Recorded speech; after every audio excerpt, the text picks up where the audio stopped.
Bible tells us in Psalm 10:4 that the wicked are too proud to seek God. They seem to think that God is dead.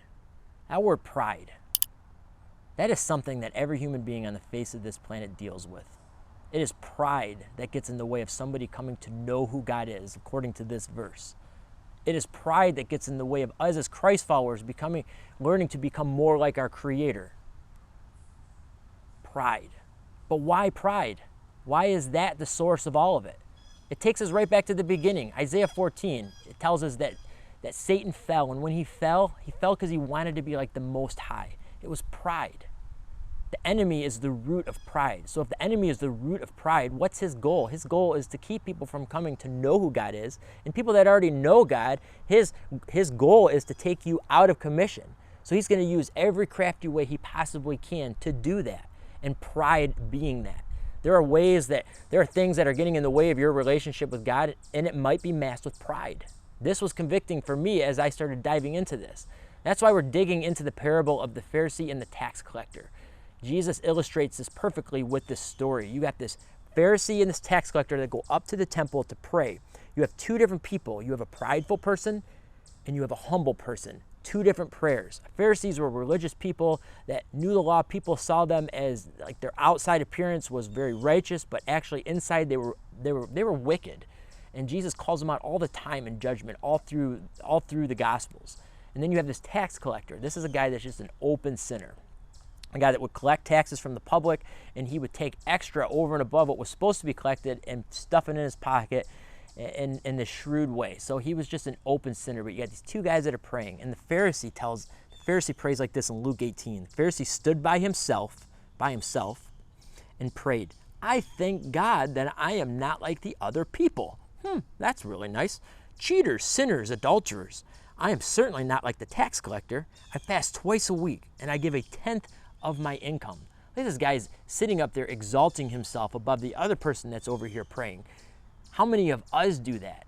How many of you exalt yourself higher than somebody else? You probably do this in class. Like maybe you do better on grades than other people in your class, or on your sports team or cheerleading team, you're better than this person. Or while you're gaming on the internet, oh, thank God I'm better than this person. That's pride. And that's from the enemy, and that is getting in the way of your relationship with God. Pride also manifests itself in the way of maybe you don't like when other people are blessed. I think this is a hard one. And maybe you're like, oh, that's crazy. I wouldn't think that way at all. But it does seep in when you see other people receiving blessing when you yourself aren't receiving, or somebody else maybe starts doing better on that sports team, or maybe somebody else is doing better on a gaming. You all of a sudden become pride. You get upset because somebody else is being blessed. This is evident from the prodigal son. Remember, we talked about that a couple weeks ago, where you had the prodigal son that came home after he was lost, and they rejoiced and threw this huge feast. Well, the older brother in the parable, he gets upset because they're rejoicing, because he's being blessed. Hey, I've gone along to the punches. I've done what I'm supposed to do. I listen to my parents. I read my Bible. I do this. But why is that person being blessed more than me? That's pride. It's conviction. But I think the thing that would be the most convicting is for the church kids. Those of you that are watching this, the ones that are in the church, you read your Bibles. The Pharisee. You look one way to your parents, your teachers, maybe even us, your leaders. You tell us one thing, but inside, your thoughts are just wicked. You're far from God. It's kind of like a pumpkin.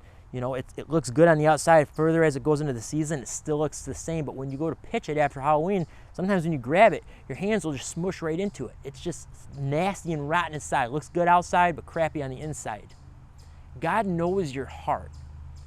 In Samuel, 1 Samuel, back in the Old Testament, when David was going to be anointed king, Samuel the prophet was told to go to the house of Jesse in Bethlehem to find the king to anoint. Well, when Samuel got there, he looked at all of David's brothers. They're big in stature, they're built, they're good looking, and he's like, that's got to be the guy that's the king. And God says, no, I don't look at the outward appearance. I look at what's inside a person. So he sees David out in the field. That's the person I want because his heart is right. He is a man after my own heart.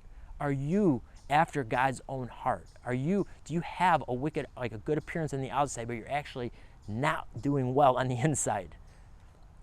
It's convicting because the opposite of pride is being humble. I love this quote I heard. It says, humility is seeing yourself for who you actually are and not being afraid to show it. I want you to dissect this parable in your groups tonight. I want you to look at the questions, and I want you to answer them honestly.